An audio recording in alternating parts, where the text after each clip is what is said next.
오늘 하나님께서 주시는 말씀 레위기 14장 21절부터 32절 말씀까지 보도록 하겠습니다.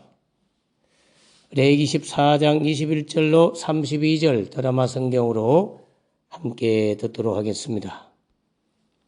만일 그가 가난하여 그의 힘이 미치지 못하면 그는 흔들어 자기를 속죄할 속건제를 위하여 어린 순양 한 마리와 소제를 위하여 고운 가루 10분의 1 에바에 기름 섞은 것과 기름 한 녹을 취하고 그의 힘이 미치는 대로 산비둘기 둘이나 집비둘기 새끼 둘을 가져다가 하나는 속죄제물로 하나는 번제물로 삼아 여덟째 날에 그 결례를 위하여 그것들을 회막문 여호와 앞 제사장에게로 가져갈 것이요 제사장은 속건제의 어린 양과 기름 한 녹을 가져다가 여호와 앞에 흔들어 요제를 삼고 속건제 어린 양을 잡아서 제사장은 그 속건제물의 피를 가져다가 정결함을 받을 자의 오른쪽 귓부리와 오른쪽 엄지손가락과 오른쪽 엄지발가락에 바를 것이요 제사장은 그 기름을 자기 왼쪽 손바닥에 따르고 오른쪽 손가락으로 왼쪽 손에 기름을 조금 찍어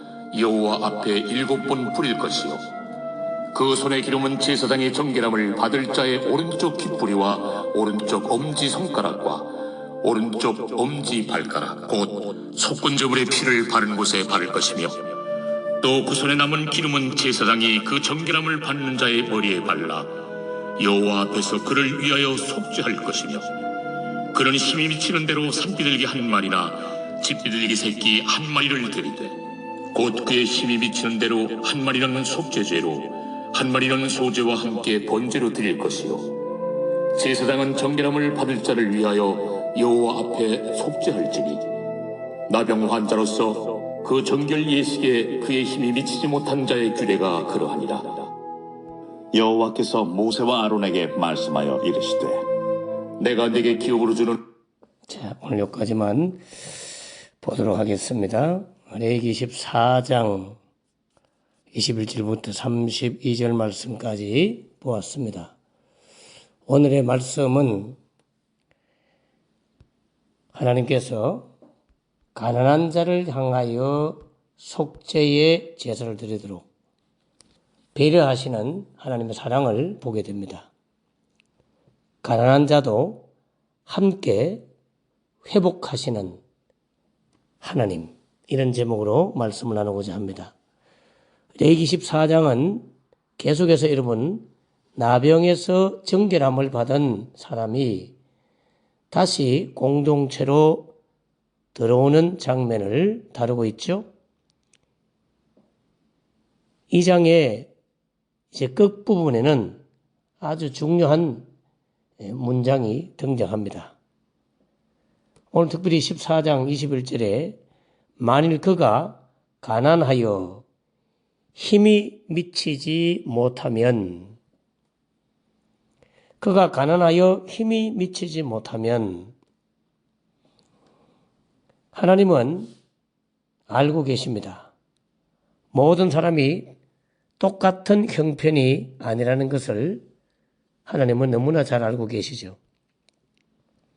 하나님은 가난한 공동체의 짐은 서로 나누는 것, 그게 바로 교회 공동체이고 이스라엘 공동체였습니다. 고아나 가부들, 어렵고 힘든 가난한 자들을 위하여 11조를 내서 레위인과 제사장들에게도 당연히 섬기는 제물이었지만 고아나 과부들의 무거운 짐을 들어주기 위하여 11제물을 사용하기도 했습니다. 하나님은 이런 가난한 자에게도 예물을 들 수 있는 그러한 기회를 허락하셨는데 그 예물의 종류가 부유한 자와는 다르다는 사실이죠. 나병에 걸려서 오랫동안 그 가정의 가장이 공동체 진 밖에서 생활하고 있을 때에 남아있는 아내와 자녀들이 생계를 유지하고 살아간다는 것은 매우 힘든 일입니다.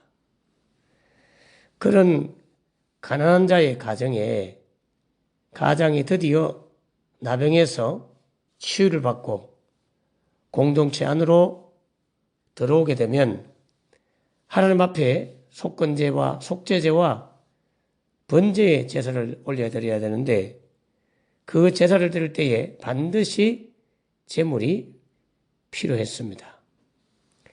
제물 없는 제사는 그 당시에 허용되지 않았습니다.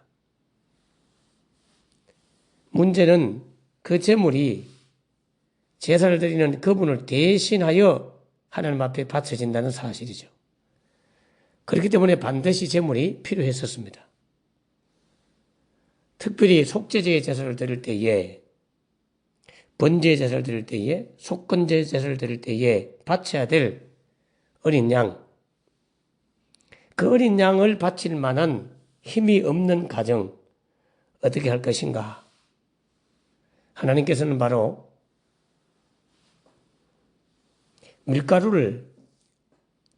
흰 가루를 갖다 바치도록 하셨습니다.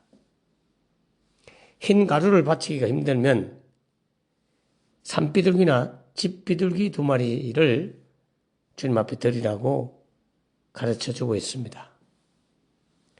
비둘기를 구하는 것보다 흰 가루를 구하는 것이 훨씬 더 힘들었습니다. 흰 가루인 이 밀가루를 만들어내려고 하면 당연히 밀밭이 있어야 되고 그리고 농사지어 곡식을 거두어서 탈곡하고 찢고 빻아서 몇 번이나 채로 고운 가루를 만들어 가지고 바칠 때에 노동력과 시간이 굉장히 많이 소비되었기 때문에 흰 가루를 갖다 드리는 것이 비둘기를 드리는 것보다 훨씬 더 힘든 일이었고 비용이 많이 소요되었습니다. 그래서 집비둘기나 산비둘기를 갖다 바치는 것은 가장 가난한 자들이 하는 거였어요. 그걸 보면 그 예수님의 모친 마리아가 정결 예식을 위하여 집비둘기나 산비둘기 2마리를 드리려고 했다고 하는 것은 굉장히 가난한 목수의 가정이었다는 걸 유추해 볼 수 있죠. 하나님은 이런 가난한 자들을 위하여 기꺼이 그 역량으로 감당할 수 있는 제물을 허용하셨습니다. 늘 말씀드렸지만 황소를 드릴 만한 사람은 황소를 드리고 양을 드릴 만한 사람은 양을 드리고 가루를 드릴 만한 사람은 가루를 드리고 비둘기를 드릴 만한 사람은 비둘기를 드리는 것이 합당한 헌신의 또 제물의 모습이다. 그렇게 제가 가르쳐 주었는데 이번 제사법에도 그런 힘에 미치지 못하는 분들을 위하여 하나님은 배려하셔서 가루나 비둘기를 갖다 바치도록 허락하셨습니다. 제물의 비용이라 할까요? 가치라 할까요? 또는 무게라 할까요? 그것은 다르지만 하나님께서 베푸시는 은혜는 동일했습니다. 가난한 분들이 갖다 드리는 그 제물은 부자가 드리는 제물보다는 분명히 비용이 있어서 보잘것없는 것이었지만 하나님이 베푸시는 그 은혜의 깊이는 동일했다는 사실에 대해서 얼마나 감사한 일인지 모릅니다. 이렇게 함으로 누구든지 속죄의 제사를 통해서 죄의 사함을 받도록 완전한 회복을 경험하도록 배려하시는 하나님의 큰 사랑을 우리는 보게 됩니다. 마음으로 드리고 싶어도 현실적으로 불가능한 상태, 그런 분들을 위해서 주님은 산에 가서 언제든지 노력만 하면 잡아올 수 있는 비둘기를 드리도록 했죠.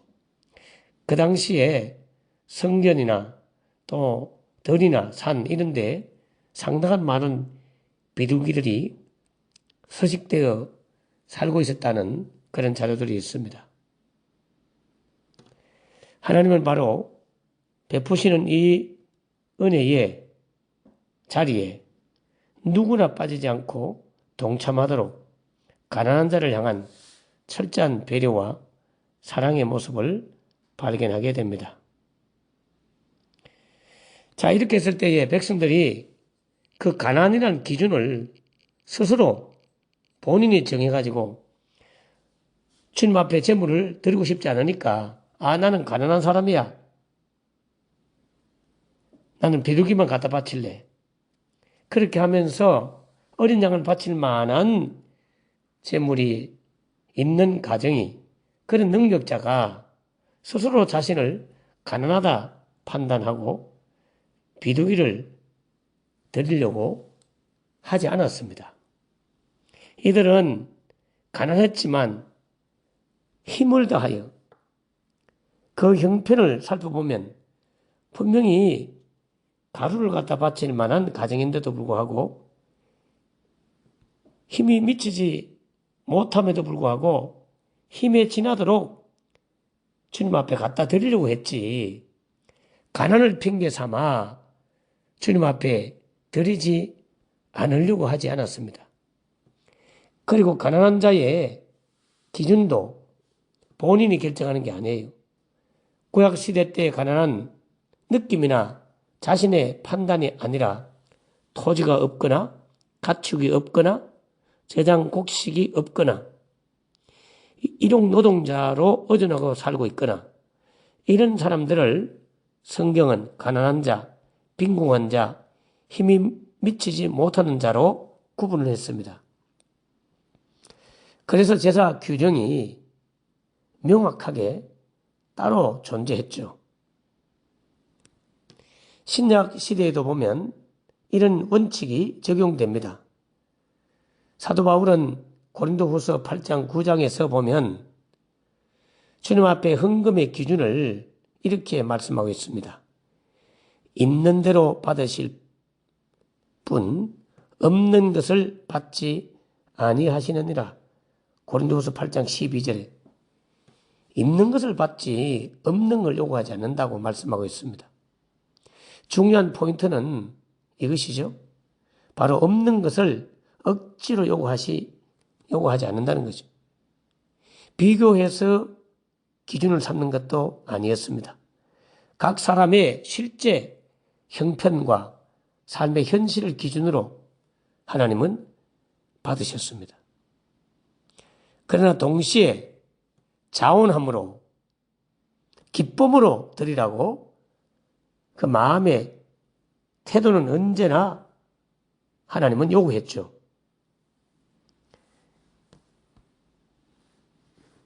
가난한 자의 그 하나님을 향한 태도는 가난을 핑계 삼아 대충 그런 자세로 드린 것이 아니라 비록 가난하지만 최선을 다하여 힘에 지나도록 드리려고 그들은 애를 썼습니다. 욕심이 많은 분들은 또 드리고 싶지 않은 분들은 종종 이렇게 핑계 대겠죠. 가난하니까 나는 비둘기만 드릴 거야. 고운 가루나 드릴 거야. 하고 자신의 형편을 핑계 삼아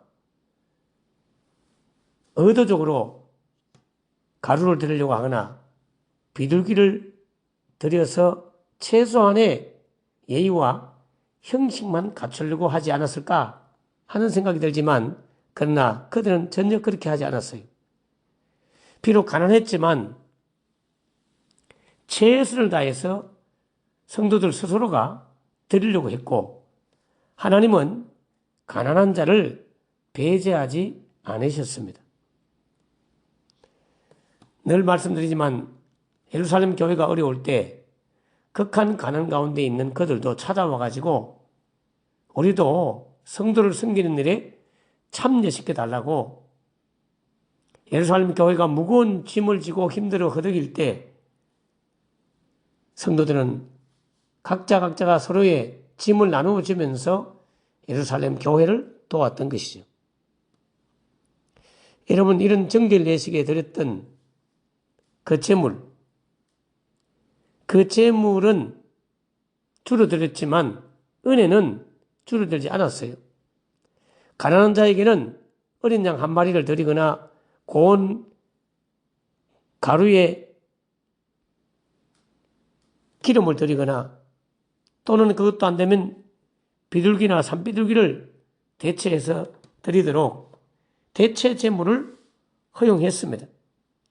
그럴 때 가난한 자는 나는 가난하니까 잘 됐네, 이 정도면 되겠지 하고 스스로 자신을 드리고 싶지 않기 때문에 드리는 게 아까우니까 자신을 가난한 자로 스스로 판단을 하고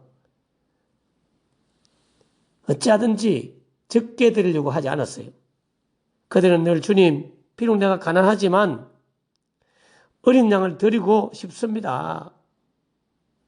비록 내가 가난하지만 고운 가루라도 드리고 싶습니다. 주님, 내가 너무나 가난하여 비둘기밖에 못 드립니다. 그들은 최선을 다해서 주님 앞에 나왔을 뿐 아니라 주님 앞에 최선을 다해서 드리고 싶어 했습니다. 당시 고운 가루는 오늘날 쉽게 흔한 밀가루가 아니라 굉장히 구하기도 힘들었고 곡식을 소유해야 했고 정제하고 체에 치고 기름을 섞어서 오랜 시간과 정성을 다해서 만들어내는 비둘기보다도 훨씬 더 많이 비용이 소요되는 것이 고운 가루였습니다. 오히려 비둘기는 돈이 없어도 직접 잡을 수도 있었고 주변에서 구할 수가 있었다고 합니다. 비둘기는 값이 싸서가 아니라 은혜에 길이 막히지 않도록 하나님이 허락하신 축복의 통로였습니다. 그들은 값이 싼 것을 드리려고 가난을 핑계 삼아 비둘기를 드리려고 일부러 그렇게 하지는 않았어요. 중요한 사실은 그들은 최선을 다해서 어린 양을 드리고 싶었습니다. 그러나 하나님은 어린 양을 못 드리니 너는 덜 정결하다, 그렇게 말씀하지 않으셨습니다. 제물의 양은 달라도 정결의 효력은 동일했던 것이죠. 하나님은 사람의 형편을 아셨고 은혜의 기준을 낮추셨습니다. 그러나 동시에 성경은 가난한 자들의 마음을 낮추지는 않았습니다. 그들은 비둘기만 충분하니까 라고 하는 생각이 아니라 그래도 하나님 앞에 내가 최선을 다하고 싶다 하는 것이 그들의 마음이었습니다. 마게도냐 성도들이 예루살렘 교회가 기근과 가뭄으로 큰 짐을 지고 있을 때 고린도 후서 8장에서 그들의 극심한 가난 가운데도 풍성한 연보를 넘치도록 하게 하였다고. 그래서 힘에 지나도록 자원하여 드렸다고 고린도후서 8장 2절과 3절에서 말씀하고 있듯이 이스라엘 백성들은 힘에 지나도록 자원하여 극한 가난 가운데도 넘치도록 하기를 원하였어요. 드리고 싶지 않은 분, 물질을 아까워하는 분들이 꼭 핑계를 대죠. 가족 핑계, 남편 핑계, 이래저래 형편 핑계를 대면서 합리화하지만 이스라엘 백성들은 그렇게 하지 않았어요. 참된 신자는 최선을 다하여 드리고 싶어 했죠. 부득이 드릴 수 없을 때 어쩔 수 없어서 비둘기를 드렸을 뿐이에요. 여러분, 마게도냐 성도들은 부유해서 예루살렘 성도들의 짐을 짊어진 게 아니에요. 요구받아서 드린 것도 아니에요. 자원하여 드렸고 힘에 지나도록 기쁨으로 드렸다고 말씀하고 있습니다. 레위기 14장에 가난한 자들과 마게도냐 교회 성도들은 바로 비록 가난하고 힘들었지만 최선을 다해서 드리고 싶어하는 것이 그들의 신앙이었습니다. 다윗 왕도 이런 고백을 해요. 사무엘하 24장 24절에 보면 값을 치르지 아니하고는 여호와께 번제를 드리지 아니하겠다. 모리아 땅 그 이삭을 바쳤던 그 자리에서 화목의 제물을 드리려고 했을 때 다윗은 그저 제단을 드릴 수 있는 땅을 그 백성이 주려고 할 때 오르난이라고 하는 그 백성이 그냥 왕이시여 가져가려고 할 때 내가 값을 치르지 아니하고는 여호와께 번제를 드리지 않을 거야 하고 값을 반드시 지불했습니다. 사르밧 과부는 마지막 한 움큼의 가루를 먼저 하나님께 드렸죠. 열나온기 17장에 주의 종을 위해서 먼저 드림으로 그들의 가정에 하나님이 축복을 베푸는 걸 우리는 알고 있습니다. 그들은 가난을 핑계 삼아 드리지 않으려고 한 것이 아니라 비록 가난했지만 최선을 드리려고 다해서 드리려고 애를 썼던 사람들이 이스라엘 백성들이었습니다. 그들은 고백합니다. 주님, 더 드리고 싶습니다. 최선을 다하고 싶습니다. 하나님은 이렇게 말씀합니다. 그래, 내 마음을 안다. 내가 또 네 형편을 안다. 비둘기로도 충분하다. 고운 가루로도 충분하다. 은혜는 차별하지 않는다. 걱정하지 마라. 이것이 복음의 질서이고 하나님의 마음이었죠. 사랑하는 성도 여러분, 가난한 자들은 게으르게 예배하지 않았습니다. 그들은 비록 가난했지만 하나님 앞에서 가볍게 서지 않았어요. 그리고 하나님은 그들의 손에 들린 그 재물보다 그들의 마음을 보시고 동일한 회복의 축복을 허락해 주셨습니다. 비둘기로도 충분하다 하신 하나님, 고운 가루로도 충분하다 하신 하나님, 그러나 마음으로는 백성들은 언제나 최선을 다하도록 주님은 그 마음은 요구하셨습니다. 오늘 이 은혜가 우리 가운데 있으면 좋겠어요. 여러분, 예루살렘 교회가 어려울 때 그들은 힘을 다하여 그 짐을 나누어 줬습니다. 교회 공동체는 사실은 짐을 나누어 지는 공동체입니다. 갈라디아서에 보면 6장 2절 말씀에 너희가 짐을 서로 지라. 그리하여 그리스도의 법을 성취하라라고 요구하고 있습니다. 여러분, 대형교회는 짐 질 일도 없어요. 물질도 풍성하고 나름대로 일꾼도 많기 때문에 서로 짐을 안 지려고 하고 짐 안 지려고 숨어 있는 교인들이 많아요. 그래서 그냥 조금만 짐을 지면 어마어마한 대형교회에서는 모든 것들이 다 처리가 되죠. 그러나 이 작은 교회는 짐이 생기면 힘들기 때문에 성도들이 짐을 서로 나누어질 때 그 일을 감당할 수 있어요. 제가 여러분한테 선교하러 갈 때도 큰 교회는 1,000만 원, 2,000만 원 아무것도 아니죠. 1억, 2억 아무것도 아니에요. 그러나 작은 교회들은 부흥회를 해도 강사비 감당도 사례비 감당도 힘들어요.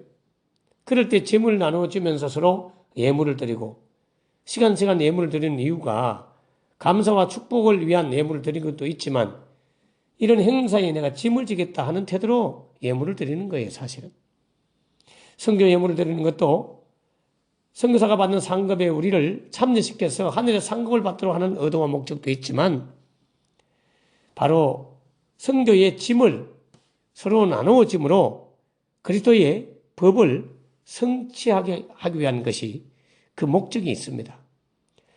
그리스도의 법. 여러분 분명히 갈라디아서 6장 2절에 너희가 짐을 서로 지라 그리하여 그리스도의 법을 성취하리라. 여러분 그리스도의 법이라는 것은 예수님께서 십자가에서 보여주신 대신 짊어지는 사랑의 법을 말하는 것입니다. 하나님은 우리에게 각각 알아서 하라가 아니라 서로 나누어지라 그렇게 말씀하셨습니다. 어제 그저께부터 태블릿 PC 말씀 전하는 데 사역하는 하나님의 재단에 쓰임받는 거룩한 성물인 이 태블릿 PC가 고장이 나서 이 구입을 하려고 알아보니까 사실 이게 그 불신자가 구입을 해줄 때는 150만 원 선 안에서 구입을 했거든요. 감사한 것은 그 유튜브 예배를 드리다가 그 불신자가 감동을 받고 이 태블릿 PC를 저에게 선물로 주문 말미암아 그가 주일 예배가 되면 그 예배에 관심을 갖게 되는 거예요. 본인이 갖다가 하나님 앞에 드린 그 거룩한 성물을 목사님이 잘 사용하고 있는지 궁금하지 않겠어요? 그래서 늘 예배 때마다 자신이 갖다 드린 이 태블릿 PC를 처음에는 보고 싶은 마음에 그 사용되는 것이 기분이 좋았겠죠? 그래서 예배를 계속 참여하다가 말씀을 듣고 그래 은혜를 받고 저희 교회에 갑자기 출석하게 돼서 한동안 사실 나왔었잖아요. 그러다가 그 부부가 부산으로 거제도로 이렇게 이제 이사를 가서 지금 소식을 서로 주고받고 있습니다만은 내 보물이 있는 곳에 마음이 있다 했듯이 주님 앞에 갖다 드림으로 말미암아 마음이 오게 되고 마음이 오자 복음이 들어가게 되고 예수 믿게 되는 그런 일이 사실 버려진 귀한 성물인데 이게 세월이 10년 가까이 되다 보니까 이제 수명을 다해서 사용하기가 힘들게 되었습니다. 그래서 이걸 이제 구입을 하려고 재정부장님과 의논하고 당회도 하고 이렇게 해서 어렵지만은 가져왔습니다. 근데 비용이 얼마나 비싸지는지 이게 240만 원 정도로 나가는 거예요, 지금은. 물론 용량이 적거나 그러면 또 좀 더 저렴하겠지만 그래서 삼성전자 직원을 아는 회계 우리 집사님이 알고 있는 분에게 부탁을 해가지고 구입을 하다 보니까 한 60만 원 절감이 돼서 한 180만 원 정도 들었어요. 자, 이것도 사실은 교회에서 이렇게 재정이 빠져나가면 다음 달 살아갈 때 이 재정 운영이 힘들어서 목회자 생활비라든지 교회 전기세나 여러 가지 사실 힘이 들어요.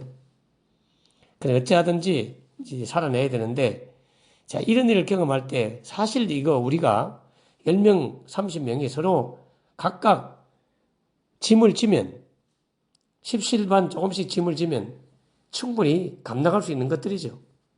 그래서 성경에는 그런 교회 공동체가 어려울 때 이웃교회도 좋고 형제교회도 좋고 같이 믿는 성도들끼리 서로 짐을 지라 그리하여 그리스도의 법을 성취하라 그렇게 말씀하고 있습니다.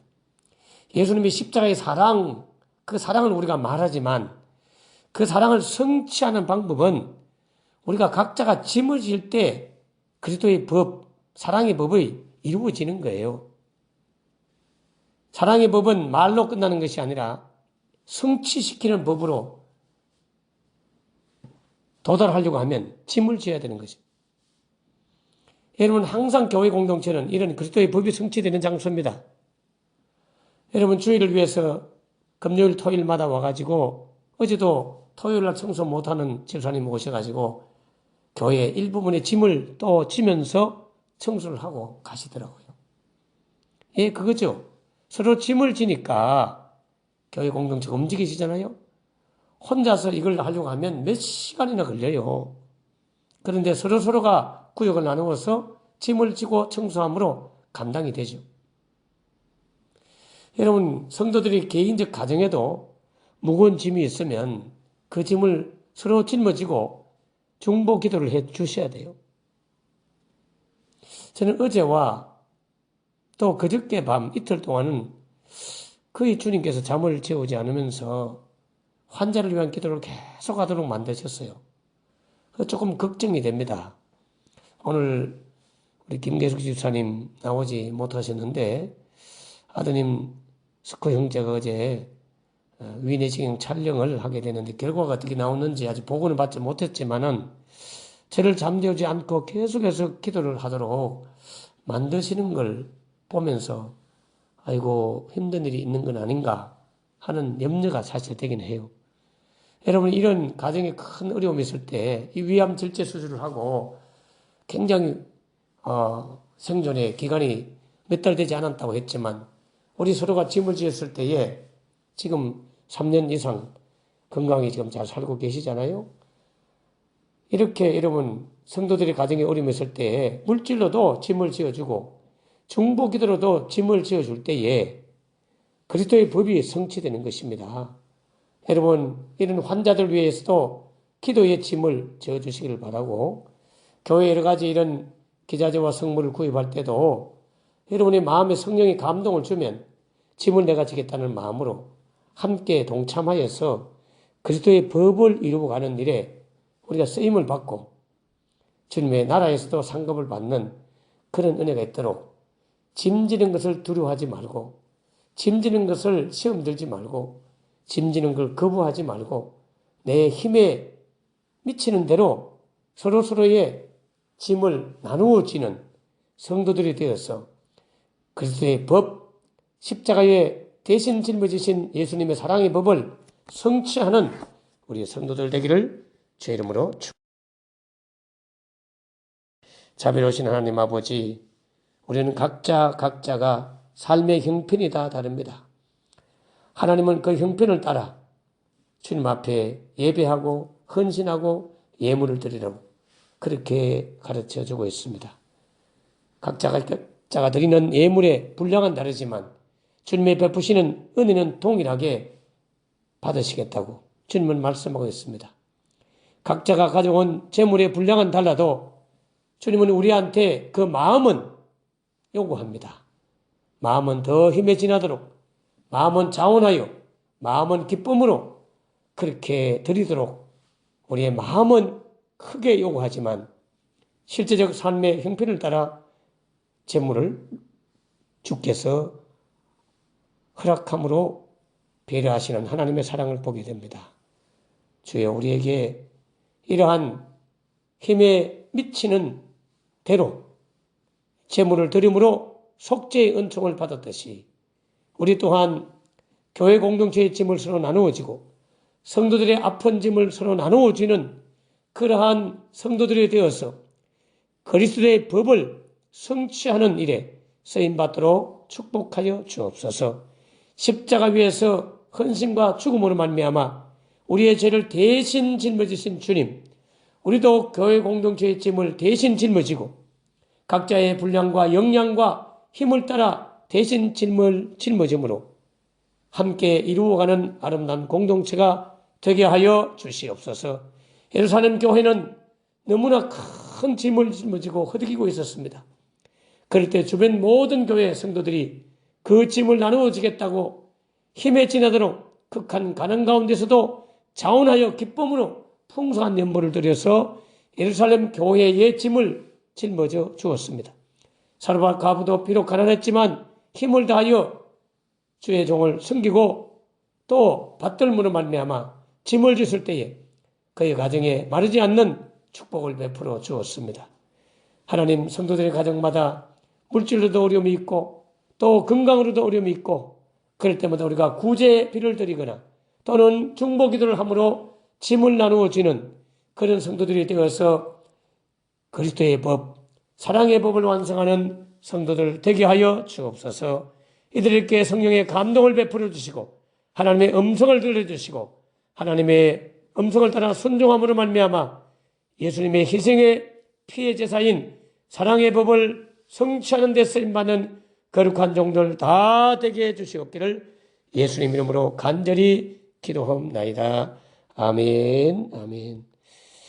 자, 오늘 말씀 기억하셔서 여러분이 어려움 당한 성도들, 그런 어려운 선교사님